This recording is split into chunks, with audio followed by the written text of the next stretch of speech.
Оно што се случува пред Општина Центар за мене се тоа не се невладини организации, тоа не се активисти, тоа се глумци кои што се дојдени тука да кажат порака која што некој друг ја мисли, да доаѓаат да фрлаат јајца и така натаму, она што се виде со сендвичите и давањето јајца на подавањето на оние што фрла, некои организации, некои луѓе си имаат едноставно преземена улога на глумци и учествуваат во некаков театар.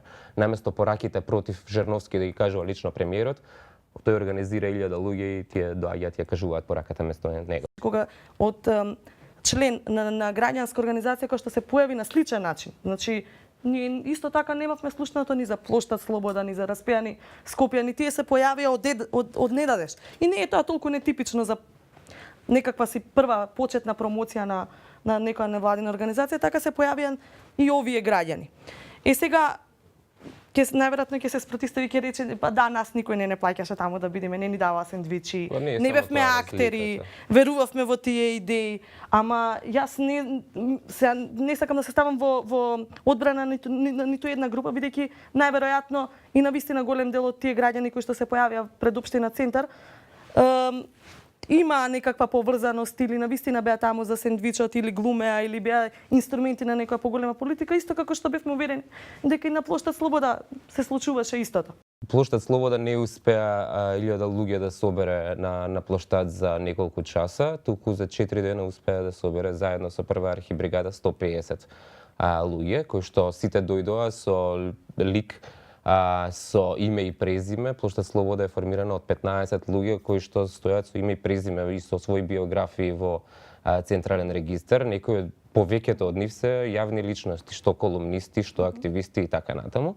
И што е најизразливо, што треба да го примети еден новинар, е во односот кон јавноста, кај Плоштад Слобода никогаш не одбива контакт со медиуми, а Веритас, да речеме, не одговара на прашања кои што се надвор од нивните тематски пресконференции. Ке беше интересно да се видат новинари да ги прашаат овие од Веритас зошто не идат со јајца да го маваат господин Петар во Битола, зашто не го осигурал трескавец, да речеме, или Тимотеј зашто не го гаѓаат со јаболки, зашто не го осигурал Бигорски.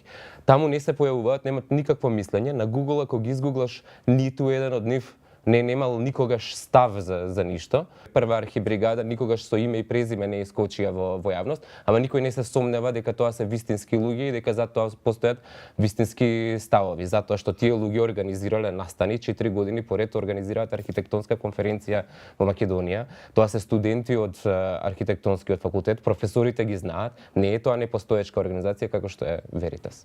Кај нас работите ги подкопува партијата, организира луѓе, вели вие ќе формирате невладина организација, плашејќи се од менталитетот на македонскиот граѓанин на почетокот на 90-тите години, дека се една партија прави, се е државата и сега ни треба граѓанин наеднаш и таа е таа линија на Институтот Отворено општество и Сорос која што промовира и која што оваа актуелна власт успеа до некаде да демистифицира пиар улогата на невладините организации.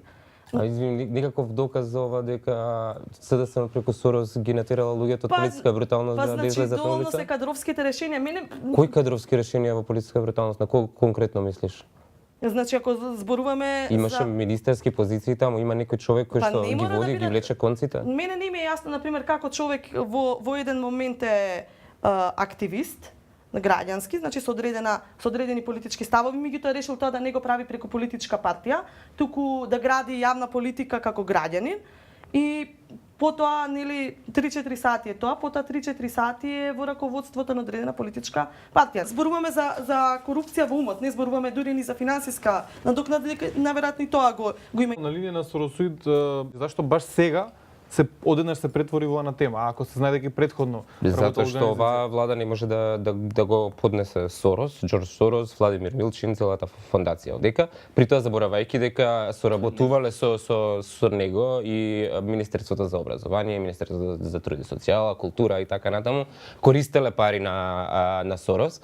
Јас никогаш не сум бил член на управен одбор како што бил Ѓорѓе Иванов, како што бил Паскал Кузман и така натаму, они не се нарекувани Соросоиди. Значи Соросоиде можем да речем привремена навреда, додека не преминеш од другата страна и тогаш стануваш патриот.